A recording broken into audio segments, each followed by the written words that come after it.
কোরআনুল কারীম তেলাওয়াত করলে কি দিতে হয় জানেন তো? কি দিতে হয়? তাকবীর। তাকবীর দিলে কি হয়? কে খুশি হয়?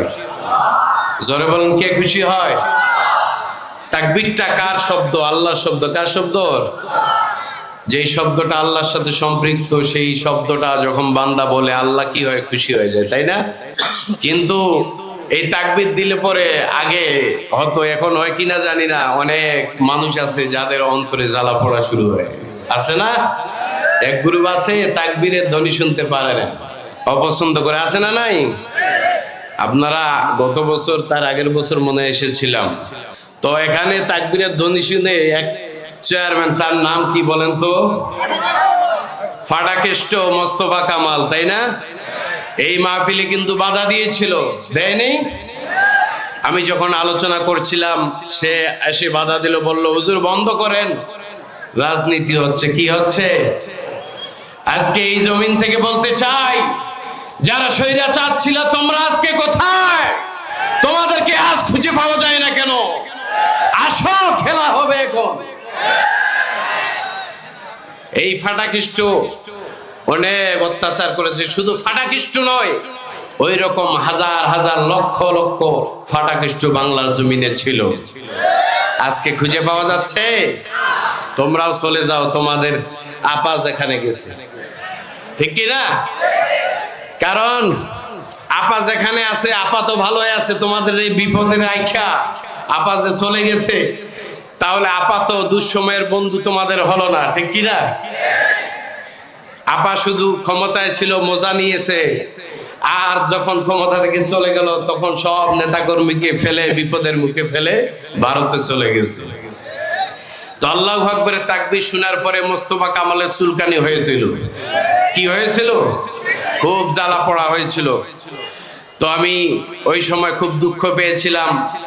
ওই সময় প্রতিবাদের ভাষা ছিল, বাট আমরা মুখ খুলতে পারি নাই।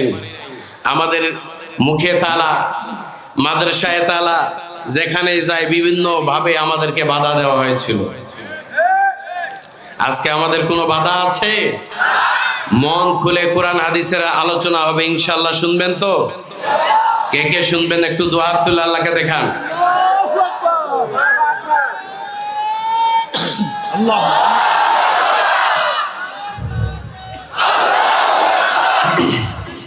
প্রিয় ভাইরা আমার, কুরআনুল কারীমের আয়াতটা আমার সাথে পড়বেন ইনশাআল্লাহ, পারবেন তো?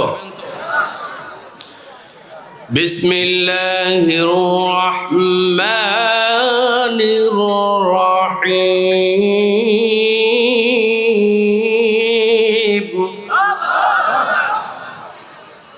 ওয়ামান লাম ইয়াহকুম বিমা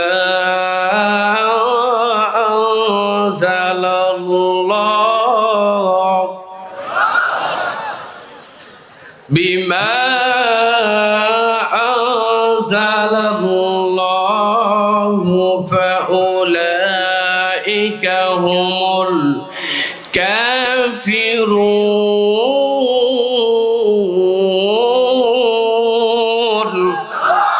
কার কথা? জোরে বলেন, কার কথা? কোরআনুল কারীমের এই যে আয়াত, এই আয়াতটা পৃথিবীর কোনো মানুষ লেখে নাই, লিখেছেন কে? পৃথিবীর কোনো মানুষ বলে নাই, বলেছেন কে?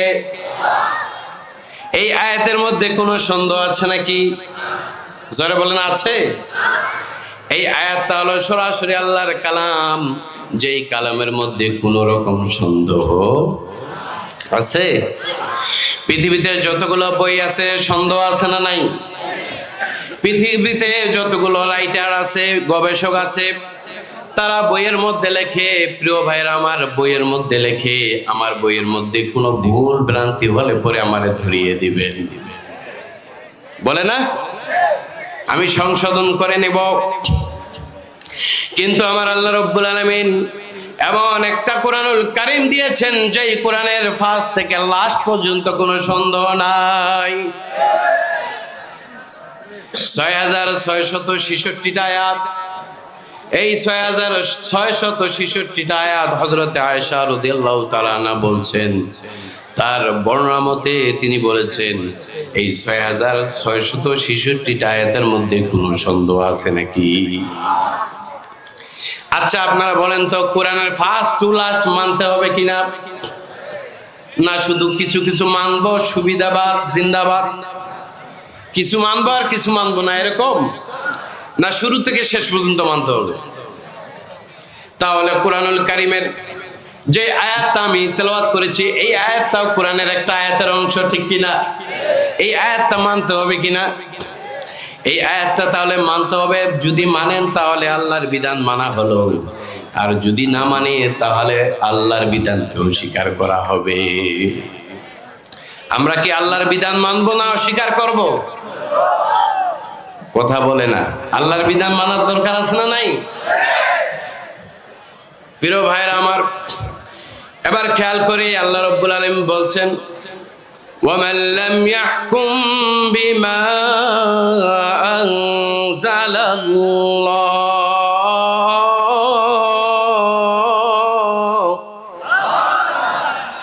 আল্লাহ বলছে আর যারা আমার নাজিলকৃত আয়াতকে মানে না, যারা আল্লাহর নাজিলকৃত আয়াতকে মানে না, এরা হলো কাফের। এরা কি? আরেক আয়াতের মধ্যে আল্লাহ বললেন ফাউলাইকা হুমুল ফাসিকুন, আরেক আয়াতের মধ্যে বললেন ফাউলাইকা হুমুজ জালিমুন। পরপর তিনটা আয়াতে আল্লাহ বলছেন কাফের, জালেম আর ফাসিকের কথা বলেছেন। আল্লাহ বুঝাচ্ছেন যারা আমার এই কোরআনকে মানবে না এরা ফাসিক, এরা কাফের, এরা জালেম। কথা বলেন ঠিক কিনা? এটা কি হুজুরের কথা? এটা কি কোনো গবেষকের কথা না সরাসরি আল্লাহর কথা? এমন একটা কিতাব যেই কিতাবের মধ্যে কোনো সন্দেহ আছে? পৃথিবীতে যতগুলো গবেষক আছে, যতগুলো রাইটার আছে, যারা লেখক আছে, সবাই বলে আমার বইয়ে ভুল হলে ধরিয়ে দিবেন, আমি ভুলগুলো সংশোধন করে নিব। কিন্তু আল্লাহ রাব্বুল আলামিন সূরাতুল বাকারার মধ্যে বললেন আলিফ লাম মিম যালিকাল কিতাব লা রাইবা ফীহি।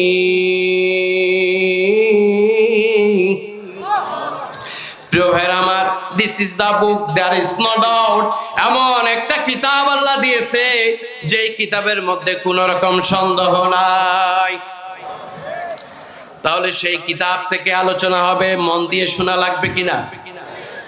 এখনকার শ্রোতা তো হলো ভাইরালের পাগল। কিসের পাগল? শ্রোতা কিসের পাগল? ভাইরাল ছাড়া বুঝে না, ভাইরাল বক্তা লাগবে, ওয়াজ করুক আর না করুক কোনো যায় আসে না। শ্রোতা এমন এখন টেন্ডেন্সি হয়ে গেছে, কয় ভাইরাল বক্তা আসে যদি এই মমতাজের গান কয়, আর আসে যদি বিভিন্ন কেঁচা কাহিনী বলে, তবুও ওই বক্তারে চায়। তাহলে বোঝা গেল শ্রোতার মধ্যে 2 নম্বর শ্রোতা আছে না নাই? ভেজাল মার্কা শ্রোতা আছে না নাই?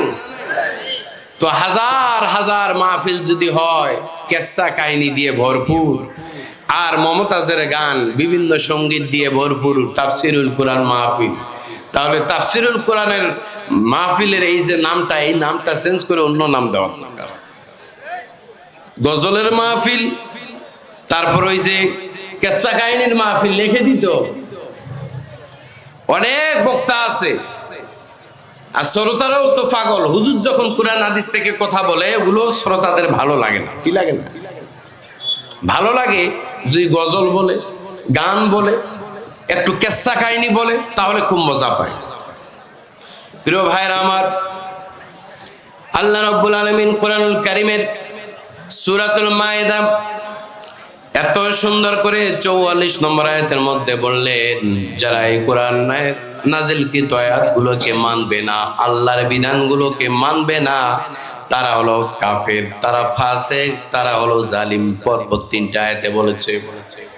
প্রিয় ভাইরা আমার, তাহলে বোঝা গেল এই কোরআনুল কারীম আল্লাহ তাআলা দিয়েছেন, এই কোরআনুল কারীমের শুরু থেকে শেষ পর্যন্ত মানতে হবে।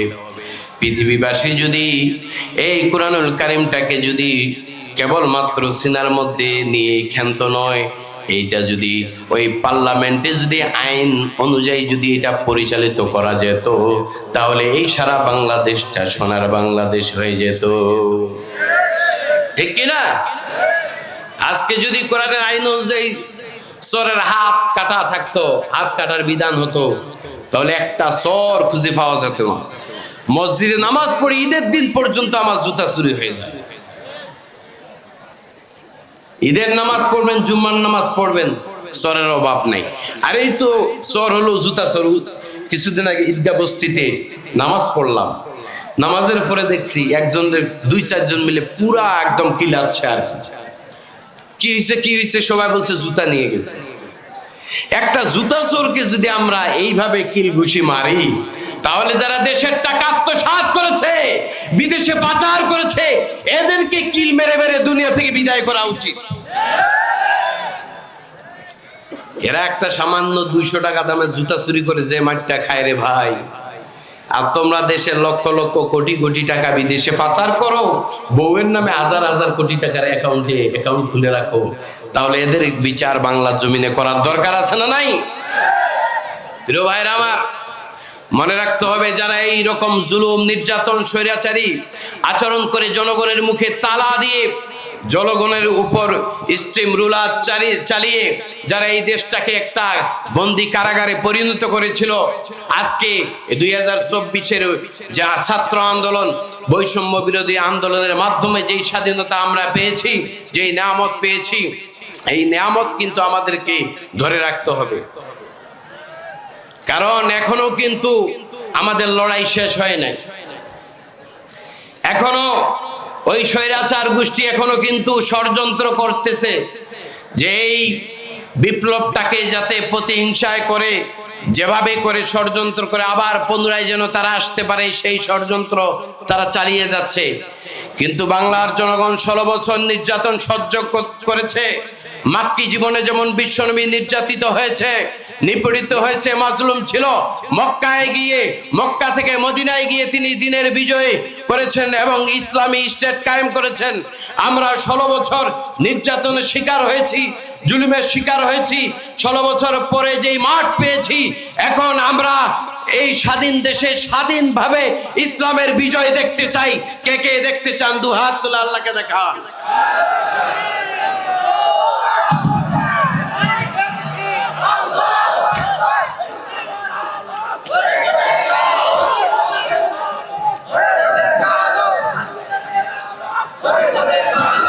আমার ভাইয়েরা, মনে রাখতে হবে, পৃথিবীতে কোন স্বৈরাচার, কোন জুলুমবাজ সারা জীবন টিকে থাকতে পারে নাই। এই যে নমরুদ ছিল, নমরুদের ইতিহাস আপনারা জানেন, ফেরাউনের ইতিহাস জানেন, আবু জেহেলের ইতিহাস আপনারা জানেন। কিন্তু আমরা শুধু পড়েছিলাম, দেখি নাই। কিন্তু লেডি ফেরাউন আমরা দেখেছি বিগত 16 বছর। আবু জেহেল দেখি নাই, আবু জেহেলের ভাইদেরকে দেখেছি আমরা। নমরুদকে দেখি নাই, কিন্তু নমরুদের বড় আপাকে দেখেছি আমরা। তাহলে বোঝা গেল, যারা ফেরাউনের বংশধর, নমরুদের বংশধর, ফেরাউনের আইন কানুন আর আবু জেহেলের আইন কানুন বাংলার জমিনে প্রতিষ্ঠিত করতে চায়, যারা নতুন রূপে ইসকনের ইন্ধনে, ইসকন নামে নতুন ভাবে তারা ইসলামকে বাদ দিয়ে ইসলামকে মাইনাস করে তাদের মন গড়া আইন বাস্তবায়ন করতে চায়, এই বাংলাদেশে 95% মুসলমান থাকতে তা কখনো হতে দিবে না ইনশাআল্লাহ।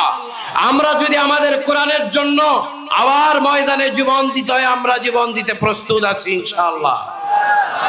আপনারা রাজি আছেন তো ইনশাআল্লাহ? একটু হাত তুলে দেখান তো, কে কে রাজি আছেন? লিল্লাহি তাকবীর। বিশ্বনবী দোয়া করতেন, আল্লাহুম্মা রযুকনা শাহাদাতান ফি সাবিলিক। ওগো আল্লাহ, হে আল্লাহ, তুমি আমাকে শাহাদাতের মওত দিও।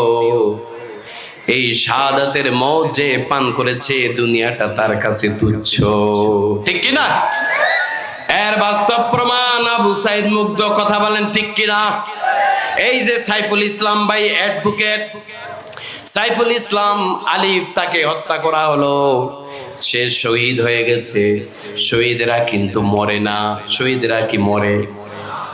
শহীদের মর্যাদা এত বেশি, আল্লাহ তাআলা নিজেই বলেছেন, ওয়ালা তাকুলু লিমান ইউকতালু ফি সাবিলিল্লাহি আমওয়াত বাল আহইয়াউ ওয়ালাকিন লা তাশউরুন। আল্লাহু আকবার।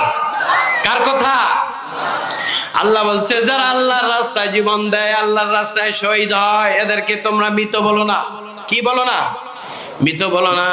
আল্লাহ তাআলা কবরের মধ্যে জান্নাতের রিজিক তাদের জন্য ব্যবস্থা করে দেন। সুবহানাল্লাহ। শহীদের মর্যাদা আপনারা চান কিনা? যারা শহীদ হবে এদের জন্য আল্লাহ হাবিব বলেছেন, যারা শহীদ হবে দুনিয়া থেকে শহীদ হওয়ার সঙ্গে সঙ্গে মাত্র জান্নাত যাওয়ার ডিস্টেন্সটা হবে, পার্থক্য মাত্র এতটুকু হবে, মাঝখানে একটা মাত্র পুল থাকবে, এই পুলটা পার হলেই সে জান্নাতে চলে যাবে। সুবহানাল্লাহ। আমাকে শহীদ করে সেই মিছিলে শামিল করে নিও। শহীদের মিছিলে যেতে চান? শহীদের মিছিলে নাম লেখাতে পারবেন আপনারা? আগামীতে এই যুবকদেরকে লাগবে। বাংলার জমিনকে, বাংলার এই মাটিকে যদি সংশোধন করতে হয়, বাংলাদেশে কোরআনের আইন প্রতিষ্ঠা করতে হয়, এই যুবকের আরো রক্তের প্রয়োজন আছে। সেই রক্ত দেওয়ার জন্য কিছু যুবক আমি দেখতে চাই। একটু দাঁড়িয়ে যায়, আল্লাহকে দেখান আপনারা রক্ত দেওয়ার জন্য প্রস্তুত। দাঁড়িয়ে যান। কে কে কে দিতে রাজি আছেন? সাউন্ড বাড়ান না, করে সাউন্ড দিতে বলো।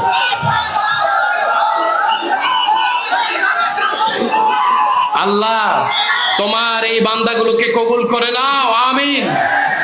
হে আল্লাহ, তুমি দেখো আগামীতে আরো সংকটময় সময় আসতেছে। ভারত আমাদের বিরুদ্ধে ষড়যন্ত্র করতেছে, কাশ্মীরের মতো, মায়ানমারের মতো, আর ফিলিস্তিনের মুসলমানদেরকে যেভাবে তারা হত্যা করতেছে, আমাদেরকে সেভাবে মারার ষড়যন্ত্র চলতেছে। হ্যাঁ, আমরা মুসলমান, আমরা মৃত্যুকে ভয় পাই না, আমরা ফাঁসির মঞ্চে যেতে রাজি আছি, তবু আল্লাহর কোরআন থেকে, ইসলাম থেকে পিছপা হতে রাজি নাই। বসেন ভাইরা আমার। আপনারা যারা ডাইনে আছেন দয়া করে একটু পিছনে পিছনে জায়গা আছে ভাই, আপনারা একটু বসেন প্লিজ ভাই, অনুরোধটা একটু রাখেন ভাইজান। এই যে দাঁড়িয়ে থাকবেন না, সুন্দর একটা প্যান্ডেলের ব্যবস্থা করেছে ভাই, বসেন আমার ভাইরা। এবার চলুন আলোচনার দিকে। দেখেন আল্লাহ রাব্বুল আলামিন কোরআনুল কারীমের মধ্যে বললেন, কি বললেন? যারা আল্লাহর বিধানকে এই জমিনের মধ্যে প্রতিষ্ঠা করতে চাইবে না, তারা ফাসিক হবে, তারা জালেম হবে, তারা হলো কাফের। বিগত 16 বছরে কিছু মানুষ ছিল যারা আল্লাহর কোরআনের মাহফিল হলে পরে বাধা দিত। দিছে কিনা? মাহফিলের জন্য নাকি পারমিশন দরকার হয়, একবার বলে ডিসির কাছে যান, একবার কয় এসপির কাছে যান, এভাবে বারবার যারা মাহফিল করতো এদেরকে বারবার ঘুরাইতো। অনেকদিন ঘোরানোর পরে তারা মাহফিলটা বন্ধ করে দিত। তারা মনে করত যে যদি মাহফিল হয় তাহলে তো কেউ এই স্বৈরাচারকে মানবে না, আস্তে আস্তে সবাই সঠিক দিনের কথাগুলো বুঝবে, দিন বুঝলে পরে আমাদের খাওয়া বাংলাদেশে হবে না। এই জন্য কিন্তু তারা মাহফিলগুলোকে বন্ধ করে দিত। কথা বলে ঠিক কিনা? কারণ ইসলাম যদি পার্লামেন্টে যায়, কোরআন যদি পার্লামেন্টে যায়, তাহলে তো মদ হারাম হয়ে যাবে, আর ওই সমস্ত নেতারা মদ খাইতে পারবে না, আর নারী নিয়ে মস্তি করতে পারবে না, ক্লাবে গিয়ে ডান্স করতে পারবে না।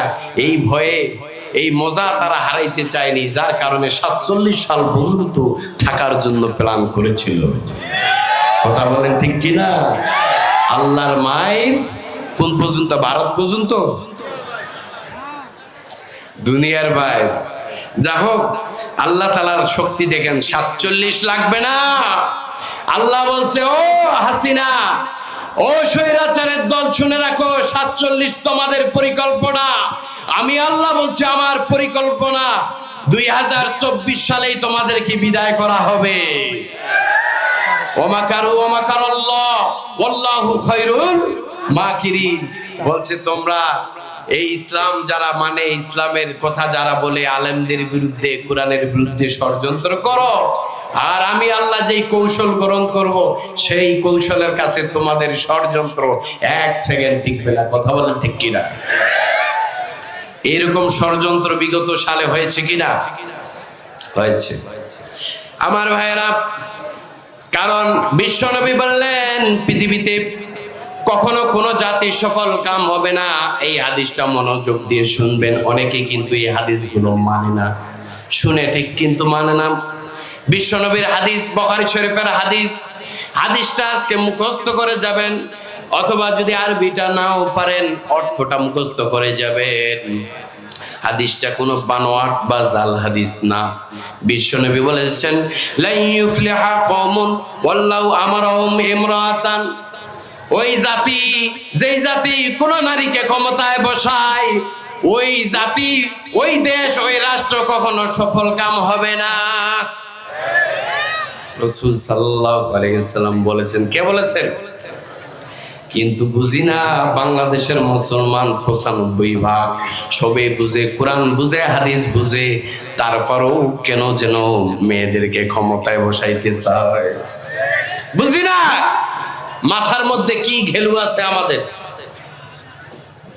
আমরা পুরুষ হয়ে যেই নারী আমাদের নিয়ন্ত্রণে থাকবে, যেই নারী আমাদের কথা মতো চলবে, আর রিজালু কাওয়ামুনা আলান নিসা, এই আয়াতের ব্যাখ্যা কি বুঝায়? এই আয়াতের সোজা বাংলা অর্থ হচ্ছে মহিলা মানে পুরুষরা হচ্ছে মহিলাদের ড্রাইভার, কি চালক, তাই না? এখানে ওলামায়ে কেরাম আছেন, এখানে অনেক মুরব্বিয়ানে কেরাম আছেন, কোরআন হাদিস বুঝার মতো অসংখ্য মানুষ আমার সামনে আছেন। আর রিজালু কাওয়ামুনা আলান নিসা, যেখানে পুরুষরা নেতৃত্ব দিব নারীদের, আর সেই জায়গায় পুরুষদের নেতৃত্ব দিচ্ছে নারীরা। বিগত দিনে এই কাজ হয়েছে কিনা প্রিয় ভাইরা আমার? তাহলে বোঝা গেল আল্লাহর কোরআনের এই আয়াতের উল্টা আমরা চলতেছি। কি চলতেছি? উল্টা চলতেছি না? তাহলে কি আমরা কি এই আয়াত অনুযায়ী এবার কি পুরাপুরি 100% পালন করতে পারবো তো? ইনশাআল্লাহ পারবো। এই আয়াতের 100% পালন করা তখন হবে যখন কোন আলেমকে, যখন কোন ইসলামী মাইন্ডের কোন ব্যক্তিকে, যারা ইসলাম চায়, কোরআন চায়, এমন কোন পুরুষকে যখন পার্লামেন্টের মন্ত্রী হিসাবে আমরা দেখবো, আমরা ভোট দিব, সিল মারবো, তখন এই আয়াতের উপর আমল হবে। কথা বলেন ঠিক কিনা? মিয়া আমল করেন, শুধু ওই পড়েন আর একটু করে ওই ফাজাইলা আমলের মতো মসজিদের মধ্যে একটু নসিহত দিলেন, হয়ে গেল আমল? এই আয়াতের আমল তো হবে পার্লামেন্টে। এই আয়াতের আমল তো আপনি শুধু বাড়িতে করলে হবে না। তাহলে বিশ্বনবী বললেন লা ইউফলিহা কওমুন ওয়াল্লাহু আমারহুম ইমরাতান। ওই জাতি ততক্ষণ পর্যন্ত সফল কাম হবে না যতক্ষণ পর্যন্ত তারা নারীকে বাদ দিয়ে পুরুষকে না ক্ষমতায় বসাবে। আগামীতে আমাদের অনেক ভাই আছে ক্ষমতায় বসতে চায়, কিন্তু ক্ষমতায় বসার আগে আল্লাহ তাআলার বিধানের মধ্যে যেই আয়াত অনুযায়ী আল্লাহ তাআলা বলেছেন যে ক্ষমতা পেলে আপনি কেমন ভাবে আপনি দেশ চালাবেন, ওই পাওয়ার, ওই জ্ঞান আপনার ভিতরে থাকতে হবে, তারপরে পার্লামেন্টে যাইতে হবে। কথা বলেন ঠিক কিনা? না এরকম যে ক্ষমতা পাওয়ার জন্য খুব হুড়াপাড়া, খুব তাড়াহুড়া, এক স্বৈরাচার গেল আর অন্য কোন স্বৈরাচারকে আমরা ক্ষমতায় দেখতে চাই না। যারা স্বৈরাচারী করেছে, জুলুম করেছে, আমরা তো এখনো দেখতে পাচ্ছি অলরেডি অনেক জায়গায় জুলুম শুরু হয়ে গেছে। আওয়ামী লীগ নাই, আরো অনেক গ্রুপ বের হয়েছে যারা আবার জুলুম শুরু করতেছে। আমি আল্লাহ আমার নূরকে এই জমিনে প্রতিষ্ঠিত করে ছাড়ব, এতে তোমরা অস্বীকার করো আর নারাজ হও, আমি আল্লাহর কোনো যায় আসে না। আল্লাহ বলছে আমি পরিপূর্ণতা দিব, তোমরা ঠেকাইতে পারলে ঠেকা পারবে? আল্লাহর কোরআনের নূর এই জমিনে আল্লাহ তাআলা লক্ষ লক্ষ হাজার হাজার শহীদের রক্তের বিনিময় প্রতিষ্ঠিত করবে ইনশাআল্লাহ। এই যে 15 বছর প্রায় 20 থেকে 30 হাজার মানুষ শহীদ হয়েছে। 20-30 হাজার মানুষ, কেউ গুম হয়েছে, কেউ অত্যাচারিত হয়েছে, কেউ রাজপথে মরেছে, এভাবে প্রায় 30 হাজার শহীদ হয়েছে। এই সংখ্যাটা কিন্তু কম না, সংখ্যাটা কিন্তু কম না। তাহলে বোঝা গেল বাংলাদেশের মানুষ শুধু হালুয়া রুটি খাইতে পারে এটাই না, বাংলাদেশের মানুষজন হালুয়া রুটি খায়, গোস্ত খায়, আবার রাজপথে নিজের জীবনকে বিলিয়ে দিতে পারে। কথা বলেন ঠিক কিনা? আমাদের সেই সাহস আছে তো? আমাকে শহীদ করে সেই মিছিলে শামিল করে নিও, যে মিছিলের নেতা আমির হামজা, খুবাইব খাব্বাব, আল্লাহর ছিল যারা অতি প্রিয়, শামিল করে নিও। খুবাইব খাব্বাব রাদিয়াল্লাহু তাআলা, দেখেন তাদের জীবনীগুলো, ইসলামের জন্য জীবন দিয়েছে, কিন্তু কখনো বাতিলের কাছে মাথা নত করে নাই।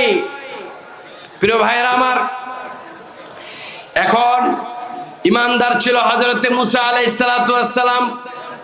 লক্ষ্য করে দেখুন আল্লাহ নবী হযরতে মুসা আলাইহিস সালাতু ওয়াস সালাম কেমন ইমানদার ছিল।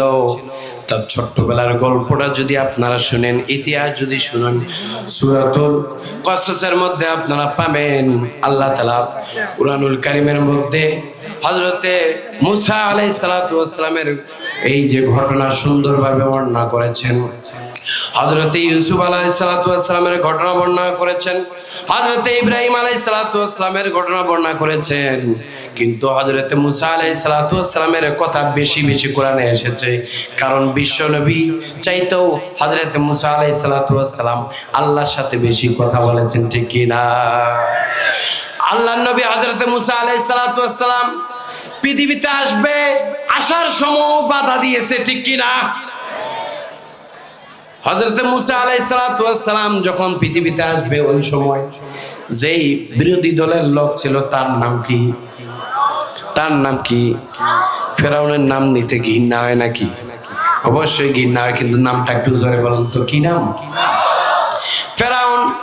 ফেরাউনকে তার গবেষকরা, তার বুদ্ধিজীবীরা বলতেছে, ও ফেরাউন, আমরা দেখতে পাচ্ছি অচিরেই এমন একজন আসতেছে যে তোমার রাজত্ব কেড়ে নেবে।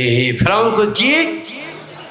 আমরা এতদিন রাজত্ব করলাম, আমরা প্রভু, আর আমাদের রাজত্ব কেড়ে নিবে, এটা আবার কে? বলল শেখ ছেলে নামে, বলতেছে ছেলে। কি হবে? ছেলে। ফেরাউন তখন আইন জারি করলো, যত ছেলে হবে এই রাষ্ট্রের মধ্যে সবগুলো জবাই করো। কি করো? ইযাবিহুনা আবনাআকুম ওয়া ইস্তাহয়ুনা নিসাআকুম। কি বলছেন আল্লাহ কোরআনুল কারীমের মধ্যে বলছেন, ফেরাউন তখন যারা ছেলে ছিল এদেরকে হত্যা করা শুরু করলো, আর যারা মেয়ে ছিল, কন্যা সন্তান জন্ম নিত, এদেরকে ছেড়ে দিত। কারণ ওই যে গবেষক, ওই যে বুদ্ধিজীবী বলেছে, ছেলে যদি আসে তাহলে আপনার রাজত্ব কিন্তু চলে যাবে। আর আল্লাহ বলছে, এই ফেরাউন, তুই কিভাবে ঠেকাবি? কয়জন এই রকম সন্তানকে হত্যা করবি? কয়জন মানুষকে দুনিয়া থেকে তুই পৃথিবী থেকে বিদায় করবি?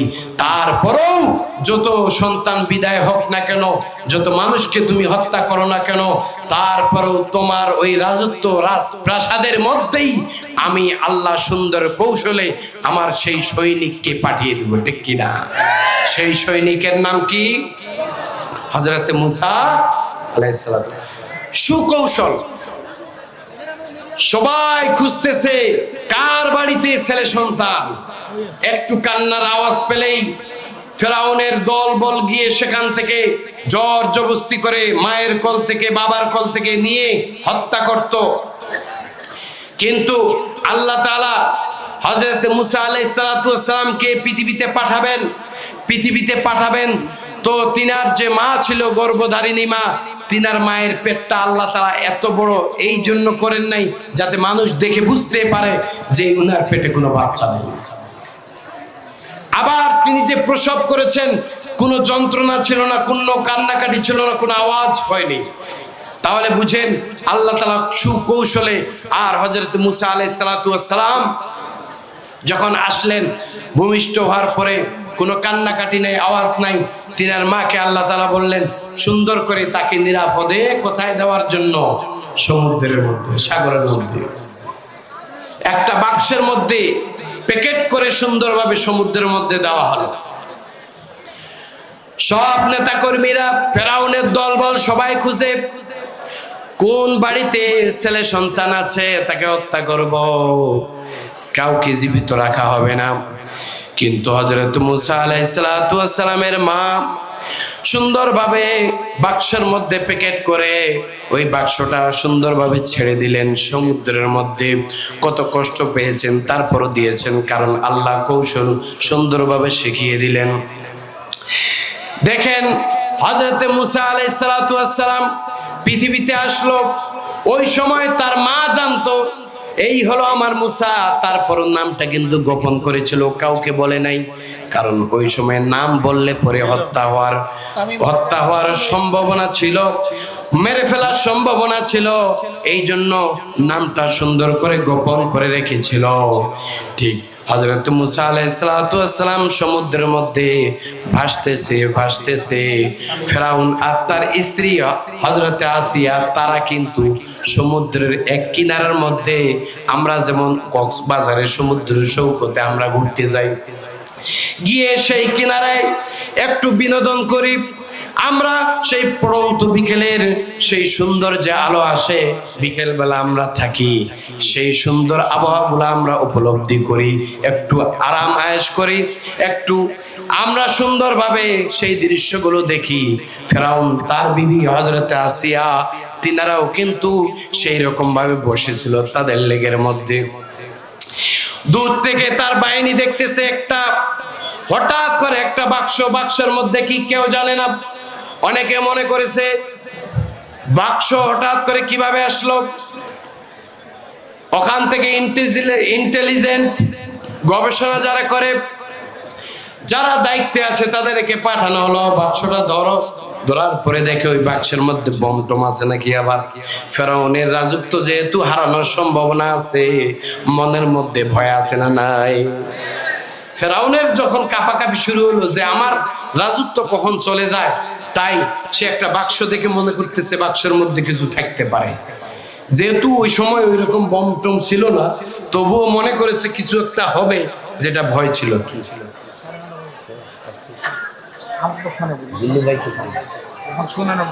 জিল্লু ভাইকে ফোন দেন, আসতে হবে।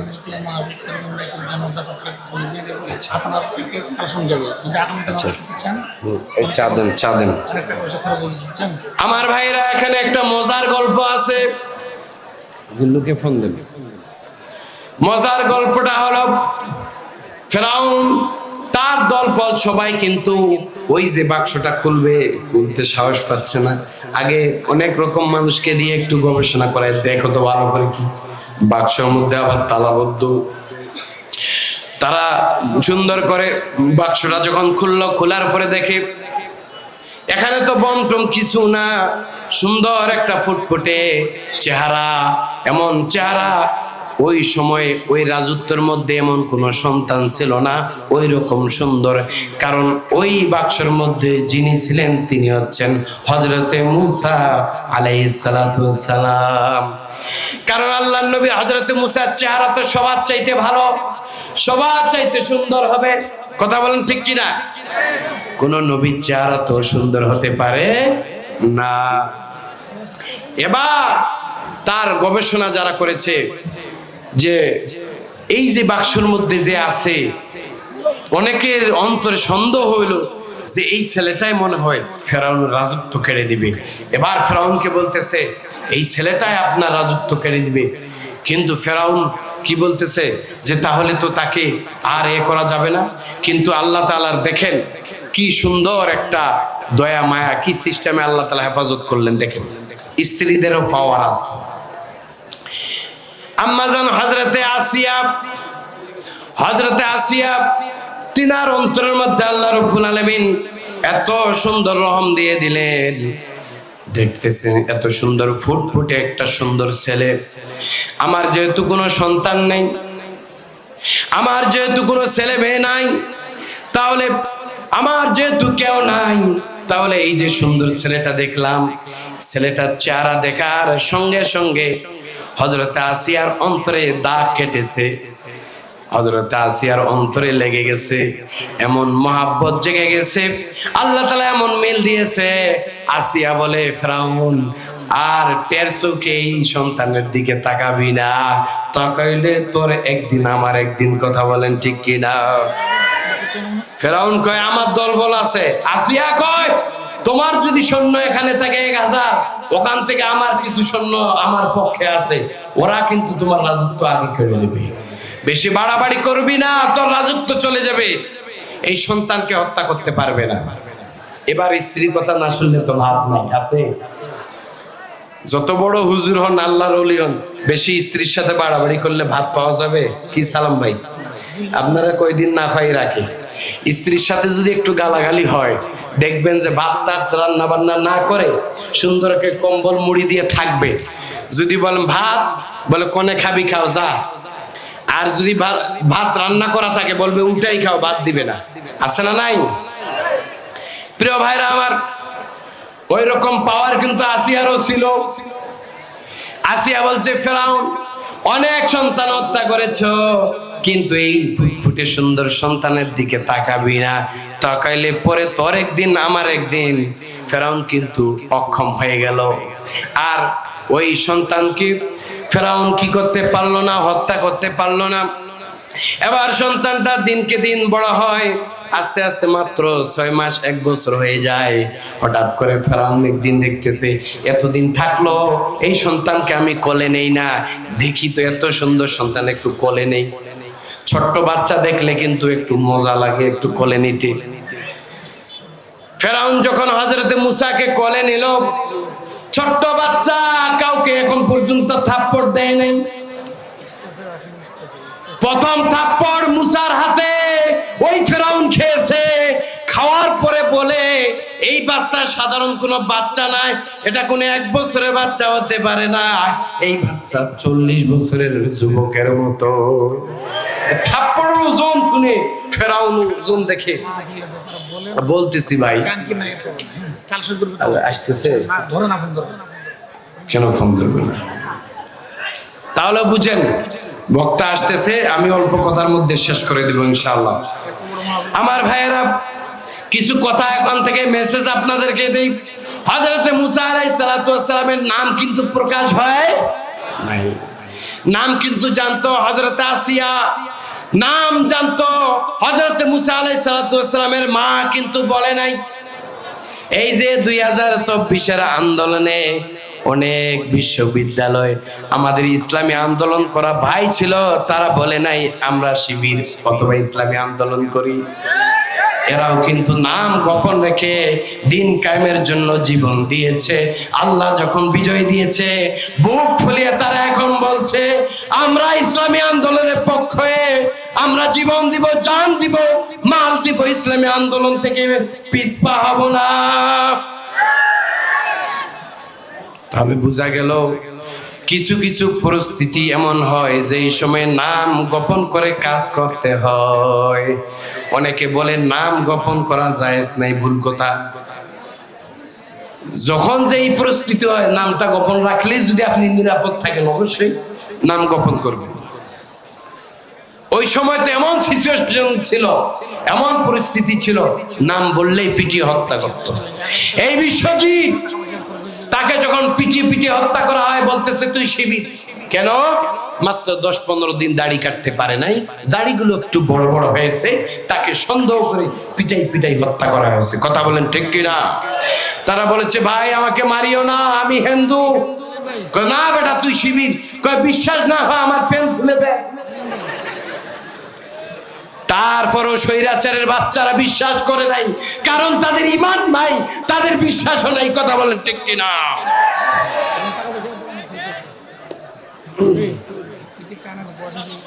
ভাই ভাই আপনারা একটু যাবেন, দয়া করে যাবেন। দয়া করে একটু বসুন, সামনে বসুন প্লিজ প্লিজ ভাই, ভলান্টিয়ার ভাই যারা আছেন দয়া করে এত সুন্দর প্যান্ডেল একটু সামনে বসুন ভাই।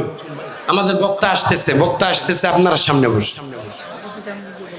আমার ভাইয়েরা, তাহলে বুঝেন এই সময় মুসা আলাইহিস সালাতু ওয়াস সালাম ওই সময় যেমনি ভাবে আস্তে আস্তে পর্যায়ক্রমে ফেরাউনকে ডাইরেক্ট ইসলামের দাওয়াত দিয়েছে, ঠিক তেমনি কিন্তু হযরত মুসা আলাইহিস সালাতু ওয়াস সালাম এক সময় ফেরাউনের বিরোধিতা করেছিল। ফেরাউনকে প্রকাশ্যে বলেছে, তুমি যে রব দাবি করো তোমার রব আমরা মানি না, আমাদের রব হচ্ছেন আল্লাহ। আমাদের রব কে? জোরে বলেন কে? আমাদের রব কে? আল্লাহ ছাড়া আমরা কাউকে মানি? আল্লাহ ছাড়া কারো বিধান মানি? ইনিল হুকমু ইল্লা লিল্লাহ। যদি বিধান চলে আল্লাহর বিধান চলবে, কোন মানব রচিত বিধান আমরা মানি না, মানি না, মানি না।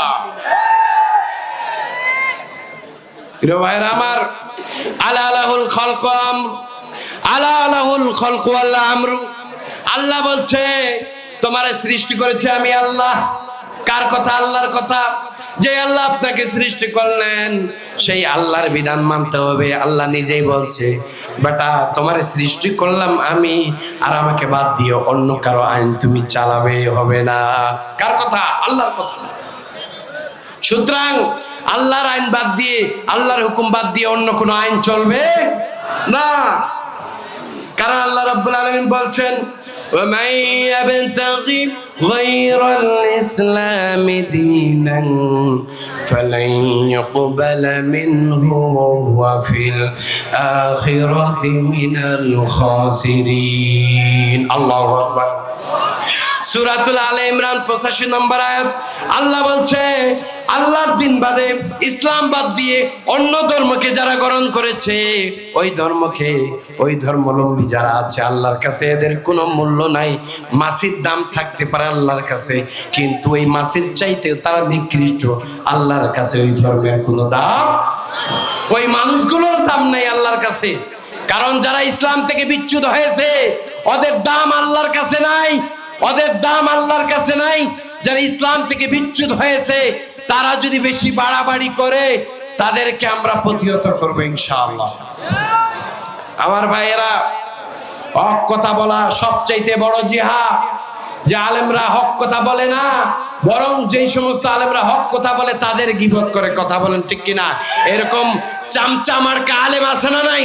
সুবিধাবাদ জিন্দাবাদ, এইরকম আলেম যারা বিগত দিনে ছিল, যারা হুইপ শো, আওয়ামী লীগ সহ স্বৈরাচারের গোলাম হয়েছিল, ওই সমস্ত আলেমরা যদি তওবা করে ফিরে আসলো না, ওই এদের বিচার আওতায় আনতে হবে। কথা বলুন ঠিক কিনা? আলেম হয়ে মুনাফিকি করবা, যদি মূর্খ হয়ে মুনাফিকি করতো তাও মানতাম যে তো মূর্খ, বুঝে না। কিন্তু যার ভিতরে কোরআনের ইলম আছে, সে কিভাবে আল্লাহর গোলামি বাদ দিয়ে সে কিভাবে মানুষের গোলামি করতে পারে, ওই চামচাদের বিচার করবে। যেমন ফরিদউদ্দিন মাসুদের বিচার হবে। সে বলেছিল আল্লামা সাঈদীর ফাঁসির দাবি করেছিল সে। এই ফরিদউদ্দিন মাসুদকে ফাঁসি দিতে হবে। এই ফরিদউদ্দিন মাসুদ গ্যাং সহ তার যারা প্রেতাত্মা ভাই আত্মীয় স্বজন আছে, তার পক্ষে যারা কথা বলে, স্বৈরাচারের পক্ষে যারা কথা বলে, এদেরকেও বিচারের আওতায় আনতে হবে। কথা বলেন ঠিক কিনা? এই 2024-এর আন্দোলন যদি আমরা সঠিকভাবে স্বৈরাচারের বিচার না করতে পারি, তাহলে এই আন্দোলন করা আমাদের জন্য বৃথা হবে। এই শহীদের রক্ত বৃথা হবে। অনেকেই উপদেষ্টা হওয়ার পরে স্বৈরাচারের একটু করে দালালি করতেছে। আমরা সাবধান করে দিতে চাই, যারা উপদেষ্টা আছো স্বৈরাচারের দালালি করবা না। তোমাদেরকে উপদেষ্টা পদে বসিয়েছি ওই স্বৈরাচারের বিচার করার জন্য, তাদের দালালি করার জন্য নয়।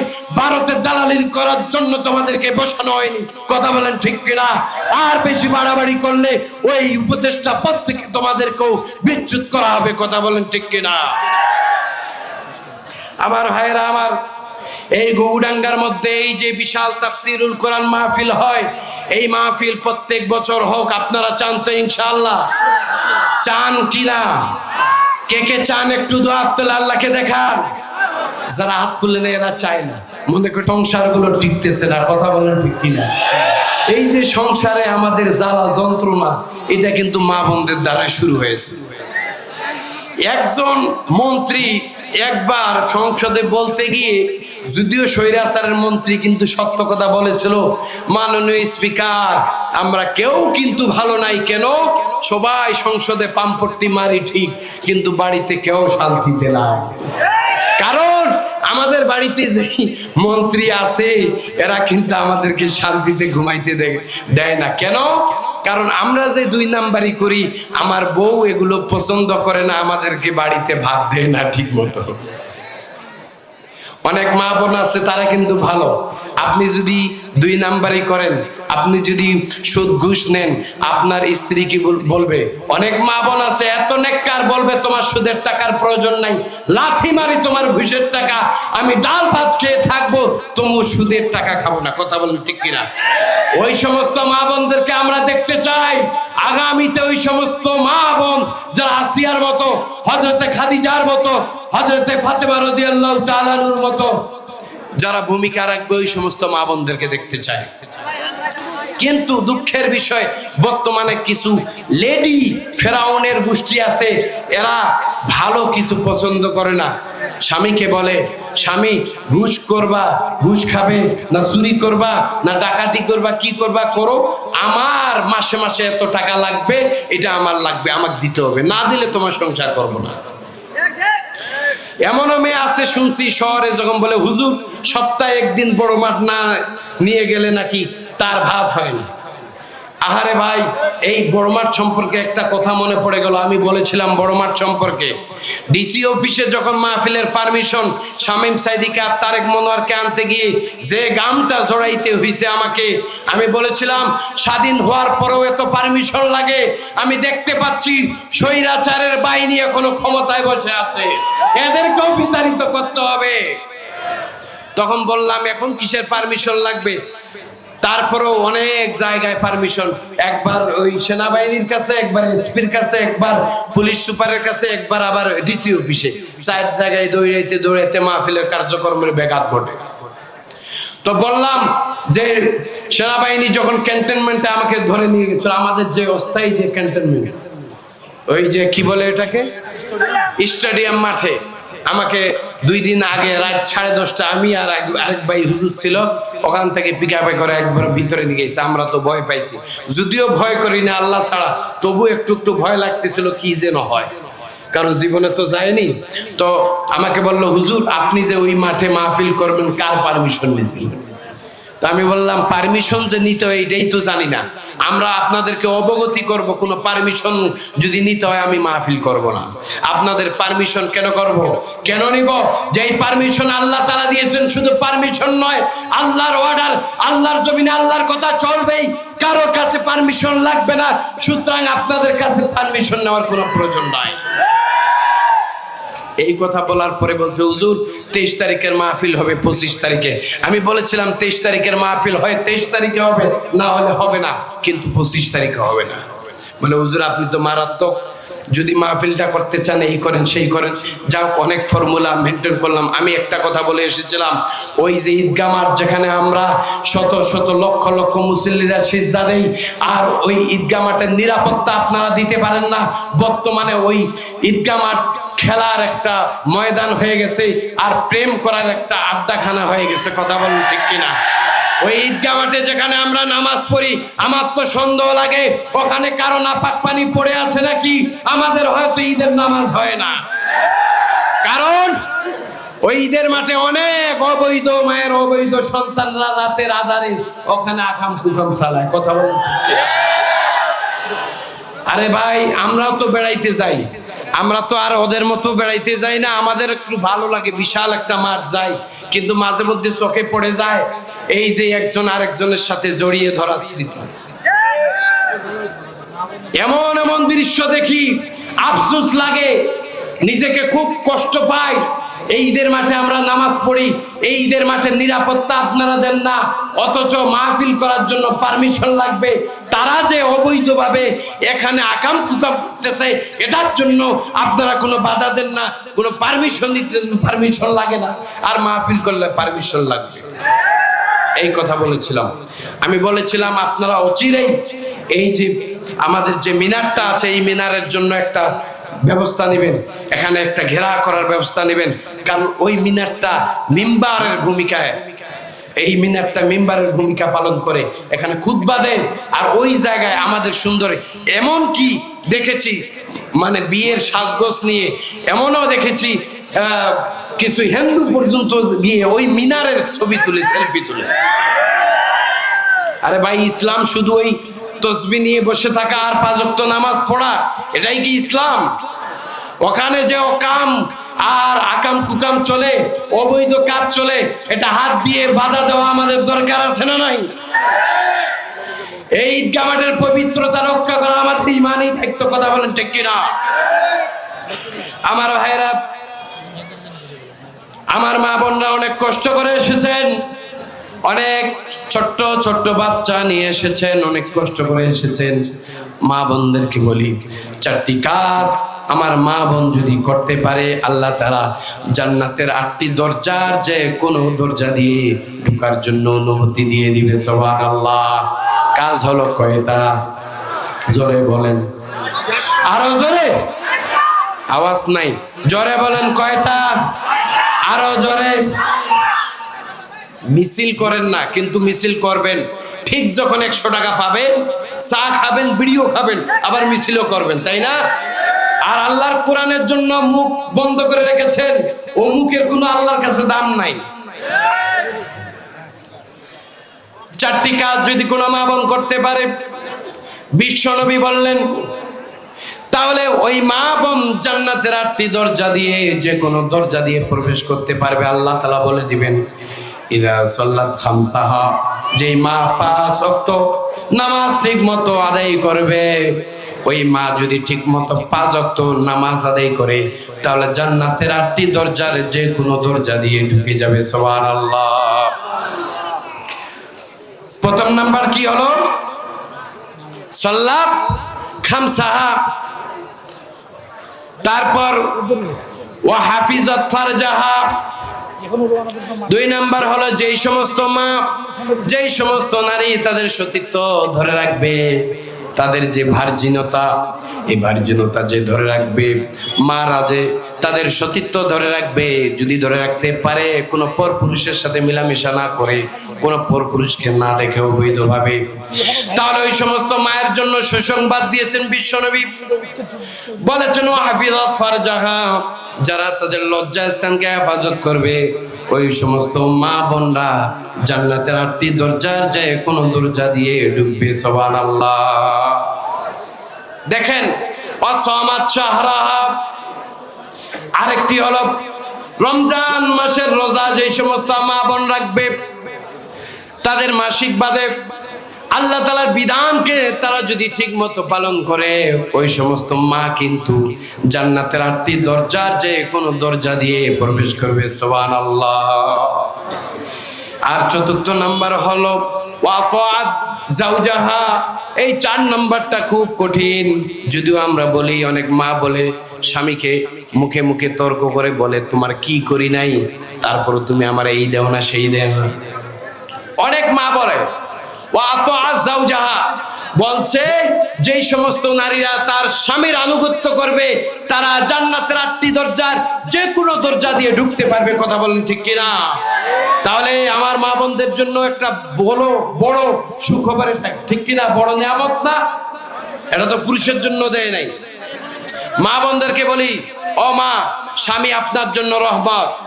স্বামী যদি খারাপ হয়, তাদেরকে আপনি বলুন, শুধরে দেওয়ার চেষ্টা করুন, কিন্তু স্বামীর মুখে মুখে তর্ক করবেন না।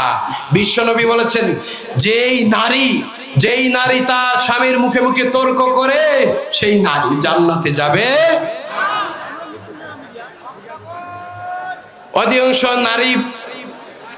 অধিকাংশ নারী জাহান্নামে যাবে।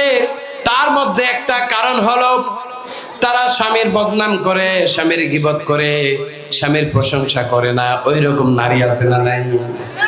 বিশ্বনবী বললেন, তোমার স্বামী যদি তোমার উপর অন্যায় করে, তবুও তুমি ওই অন্যায়টা গীবত আকারে মানুষকে বলে বেড়াবে না।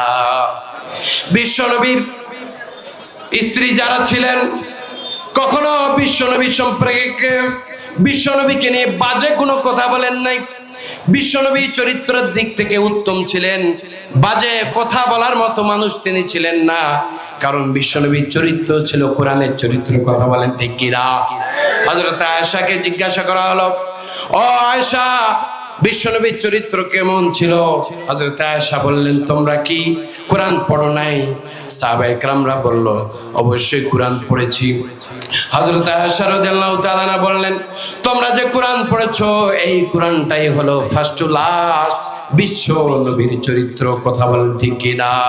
তাহলে বিশ্ব নবীর চরিত্র যারা মানবে এরা কোরআনের শুরু থেকে শেষ পর্যন্ত মানবে।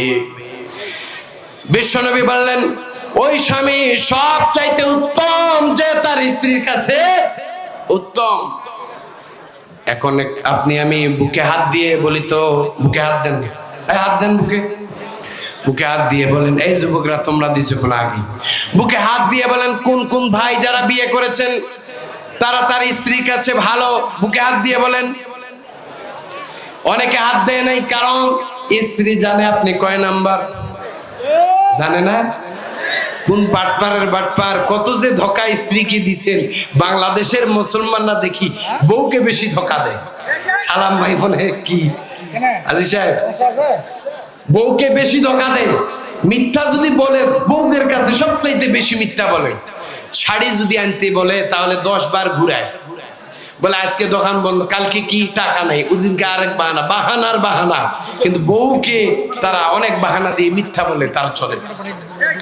বিশ্বনবী বললেন, কারণ বিশ্বনবী তার স্ত্রীর কাছে উত্তম ছিল, ঠিক তেমনি বিশ্বনবী বললেন ওই স্বামী সবচাইতে উত্তম যে স্বামী তার স্ত্রীর কাছে উত্তম। আমরা আমাদের স্ত্রীর কাছে উত্তম হতে পারবো তো ইনশাআল্লাহ? কে কে তার স্ত্রীর কাছে উত্তম হতে পারবেন একটু দুহাত তুলে, দুহাত তুলে দেখান। অনেকে হাত তুলে নাই, কারণ মায়ের বন্ধ হয়ে যাবে আর মারা যাবে না। হাত তুলে নাই, ধমক দিতে পারবেন না, তাই না? ও মারা, আপনারা তো জানেন আপনাদের কোন কোন স্বামী এসেছে। আজ থেকে যদি এরকম অন্যায় করে আল্লাহর কাছে বিচার দিবেন। তাহলে অনেক যুবকও দেখতেছি হাত তুলছে, কি ব্যাপার, তোমরা তো বিয়েই করো নাই, আগামীতে করবে। যুবকদেরকে আমরা ইসলামের জন্য বেশি দেখতে চাই। আর আমি মনে করি এখনকার যুবক অনেকে বলতেছে, অবজেকশন দিচ্ছে, হুজুর বউ পাই না কেন? কয় গাঁজাখোরকে বেটি দেয়, মেয়ে দেয়, আর ভালো ভালো নামাজি ছেলেদেরকে মেয়ে দেয় না। কথা বলতে এই দেখছে পাওয়ার কত, বিয়ের কথা বলার সাথে ভোল্টেজ বেড়ে গেছে। দেখেন সুবহানাল্লাহ বলার আগে দেখেন এখন আওয়াজ কেমন হলো, বুঝা গেল? আমাদের ভিতরে অনেক দুঃখ আছে, তাই না? মা বোনদেরকে বলি যারা ইসলাম মানেন, ধর্ম মানেন, ওই সমস্ত বাবাদেরকে বলি যারা ইসলামের উপর চলতে চান, আপনারা কোনো গাঁজাখোর, ফেনসিডিল-খোর, ইয়াবাখোর, কোনো নেশাখোরকে মেয়ে দিবেন না।